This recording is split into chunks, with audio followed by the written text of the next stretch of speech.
I just turned 30, so here are all the things I know at 30, but I wish I knew in my 20s, starting with number 1. Everything you want in life is on the other side of something that you don't want to do. Like the financial freedom you want is in the effort and work that you're avoiding. The body and the health you want is in the workouts and the healthy habits that you're skipping. The success that you've been wanting is in the actions and decisions that you avoid doing. Next, spend an abnormal amount of time with your parents. This one is pretty sad, but it's kind of how I think about how fragile life is, which is why I dedicate at least one day a week to hang out with my parents. But in general, if your parents are in their 60s and you only visit them once a year, you're realistically only gonna see them about 20 to 24 more times before they're gone. Next, if you don't know where you are, you won't know where you're going. Just like if you come across a business owner that didn't know how much money they were making or spending, you probably wonder, how the heck are they still in business? But when we apply the same idea to ourselves, like what's your income, your expenses, are you saving, are you investing, then that suddenly becomes something you're okay with avoiding. But knowing your numbers is freedom. It's what allows you to live life to the fullest. You can say yes to things. You can say, yes, I'm on track to retire. Yes, I can go on vacation. Yes, I can order garlic parm sauce pizza and Parmesan bites from Domino's tonight because I know my numbers. One way to get clear on your numbers is by using a money map tracker. I have one that you can use for free in my description down below. Next, fiber over protein. 93% of adults do not eat enough fiber. My main focus in my early 20s was to look jacked, right? So my meals were basically ground beef and protein powder. But more studies are coming out showing how important your gut microbiome is to your overall health, and fiber plays a significant role in that. And something I recently learned is you don't have to eat a salad every meal like a rabbit to get your fiber either. The USDA recommends 25 grams of fiber a day for women and 35 grams for men. And life hack, these whole wheat tortillas, 30 grams of fiber for each tortilla. These gummies, 2 gummies, 5 grams of fiber. Next, in every job you have, your goal should be either learning or earning. One or the other is fine. Both is best, but if it's neither, then I would consider that a dead-end job because you're getting zero value from it. And so you should probably look for something else. Next, you need a strong why. Most people have a really hard time sticking to good habits, whether that's to improve their finances, their health, or their relationships. And it isn't because you don't have the skill or the discipline to commit to it. It's mainly because your why isn't strong enough. For example, most people say they want to build wealth so they don't have to stress about money anymore.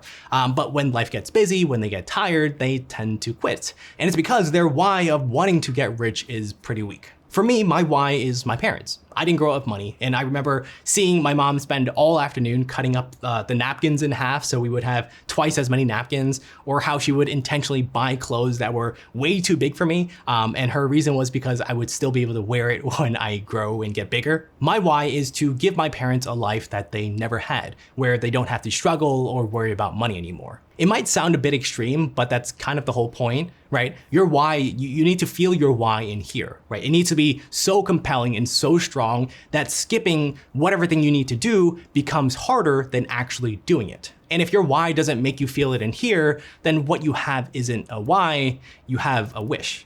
Next, stop making your happiness conditional. If you ever said, when I get this promotion, I'll be happy, or when I have $1 million, I'll be happy, you're basically saying that your happiness depends on some external event or achievement, meaning you're never gonna be happy because nothing is guaranteed in life, and your goalpost, your milestone, what you want will always keep on moving. So stop treating your happiness like a random destination that you need to reach, right? Instead, let it be a state of mind. Next, nobody gives a crap if you fail or embarrass yourself. You might feel like everyone is watching everything you do, but you are not the main character in other people's lives. Just like you, they're focused on making sure they themselves don't screw up.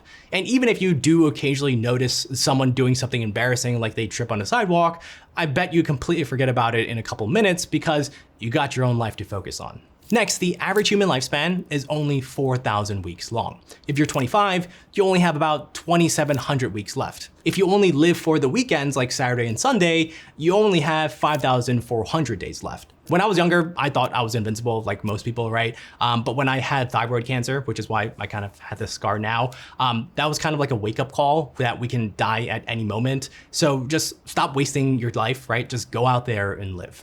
Next, use money to buy control. Most people use their money to buy things that they want, like a new car or new clothes or new jewelry, but I like to use my money to buy time, to buy option, and to control my life. I don't care if I have a luxury car or not. My car is old, it's paid off, and it's reliable. I don't care about having the newest fancy clothes, right? Most of my clothes are thrifted. Instead of spending money to just flex on people, I spend my money on freedom so I can do what I want, when I want, with the people that I want, right? That is financial freedom. Next, you care about what other people think about you because your vision and your goals in life are not as strong as you think they are. When I uploaded my first couple of videos on YouTube, I was like, oh my God, this is so embarrassing. People are gonna make fun of me. I'm gonna look so stupid. But very quickly, I eventually realized that if I let other people's judgment and viewpoints matter more than what I want in life, then I didn't want that thing that bad enough in the first place. Because if I did, then why the heck would I care about other people's opinions on it?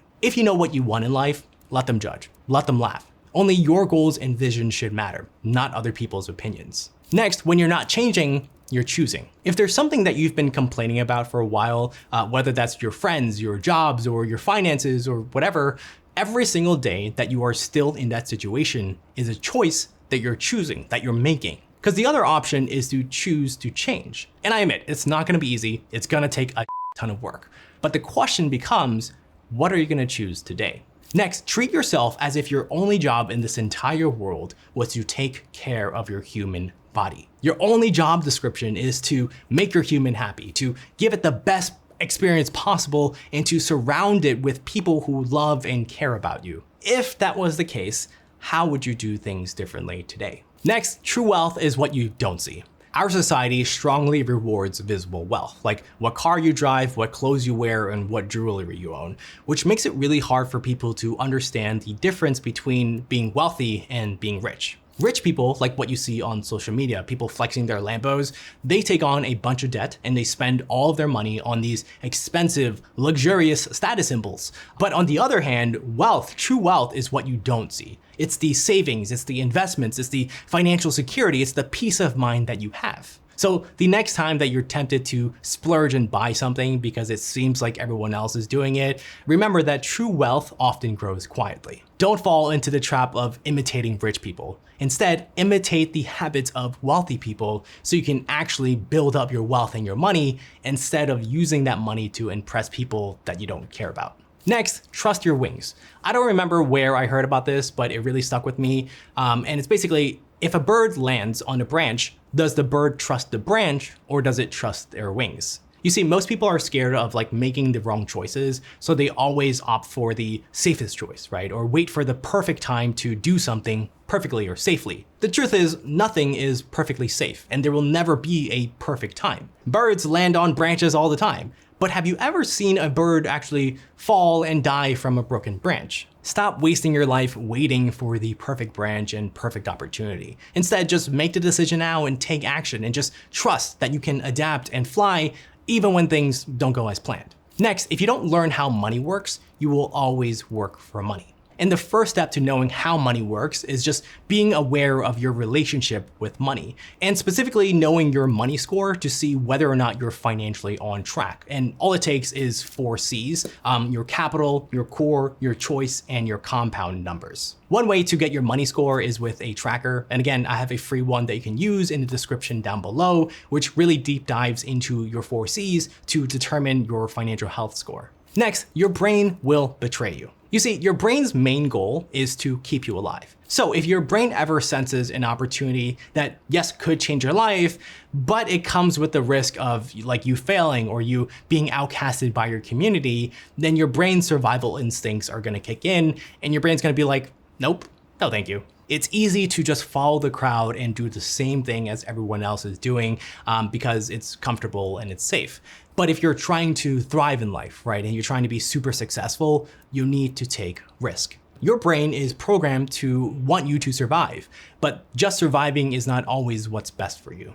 Next, if you work a 9-to-5 or if you're in corporate America and you are super loyal, you are not getting paid what you're worth. If you complain to your boss, then they might give you a little bit of a raise, and then they'll say, oh, sorry, I don't have any more money in the budget. But if you ask any hiring manager, they always have more money. They're just saving it to spend on new hires rather than their current employees because they have to incentivize new people to join and they need money for that. And there's no reason to pay you much more money because you're already loyal and you're probably staying anyway. If you do want to make more money at your current job, then you need to formally request it and make them think that you're ready to jump ship if they don't give you more. Next, the more you avoid doing hard things, the harder the easy things are gonna get. If there's something that you don't like doing, like studying or budgeting or investing or whatever, the more you avoid doing things that you should be doing, the weaker your brain's willpower gets, right? It's kind of just like a muscle. When you go to the gym and you don't work it out a lot, it's gonna get really weak. And after a while of not using that muscle at all, such as your willpower muscle, it's gonna be so weak that your brain is just not gonna wanna do anything, which is really how you get stuck in life. Next, you have two main choices in life. One, you can choose to live an easy life now and a hard life later, or two, you can choose to live a hard life now and an easy life later. If you choose an easy life now and you just spend all your money for fun instead of saving and investing your money, that might mean that you're gonna be broke in your 70s and you still need to work to survive, which kind of sucks. And this applies to everything, like your health, your wealth, and your relationships. If you choose the hard life now when you're still young and you still have the energy, it's gonna make your life when you're older so much easier. Next, stop saying the words, "I can't afford it." When you start anything with the words "I can't," your brain automatically shuts down because it's like, nope, it's impossible, right? So I'm not even gonna bother looking for a solution. Next time, instead of saying "I can't," I want you to ask, "How can?" Right? How can I afford it? How can I do that? How can I do this? It's a very small nuanced change in words, but by asking the question, right, you force your brain to actively search for answers and opportunities. Next, you can't achieve a life of financial freedom from doing minimum wage habits. Everything in life has a compounding effect, okay? Every action and habit that you do today compounds to someone you will become. So if you want to see what your future self is going to look like, just look at the continuous habits that you are doing every single day. If you want a better life, a richer life, a more successful life, a social life, right? You have to do it before you are it. A better life follows you. It's not just going to stumble upon you. Next, every person you meet or you know is either holding you back or pushing you forward in life. There is no in between. You only have so much energy day to day, so when you allow negative people to be a vampire and drain your energy, you have less of it to offer to the positive people that are lifting you up. This is harsh, but my suggestion is give everyone a second chance, but rarely a third chance. Next, use your discomfort as motivation. Tony Robbins once said that people do not change until they realize the pain of staying the same is greater than the pain of change. After college, I landed my dream job in finance, right? That had great benefits, great salary. My parents were super proud seeing their son achieve that success, right? But 6 months in, I absolutely hated my life. I was miserable. So I spent the next 1 year, right, saving as much money as I could to quit safely, financially, and smartly, and then start my own business. And doing this was one of the absolute hardest things that I've ever done in my life. But what kept me pushing is just this very simple thought experiment. I basically asked myself, did I want to be on my deathbed at 93 years old, looking back at my life and wishing that I did something different? The reality is time is going to pass either way, whether you go for it or you don't.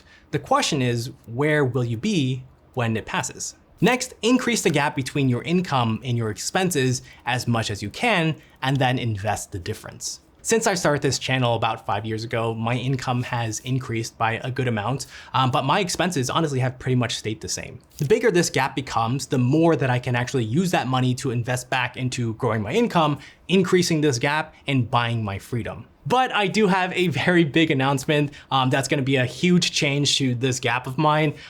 Whether or not it's gonna be worth it, I don't know, but I'm gonna be sharing what that is in a future video. And with that said, I just wanted to thank you for everything. Like I said, I've been doing this for the past 5 years, and it's all because of you, like you watching and you supporting me. And transparently, I don't really care about the number of subscribers or followers that I have. I honestly think it's just a vanity metric. But what I do care about, honestly, is when I read your comments and I get to see how much these videos have helped you financially or mentally or relationshiply. Is that a word? For me, it's really just reading your stories and seeing how your life has improved because of these videos and these content and this channel. So I just wanted to thank you for watching from the very bottom of my heart. And if you do want to check out the money map tracker that I mentioned a few times in this video, you can check out this deep dive where I show you what it is and how you can use it to finally take control of your money. Thank you.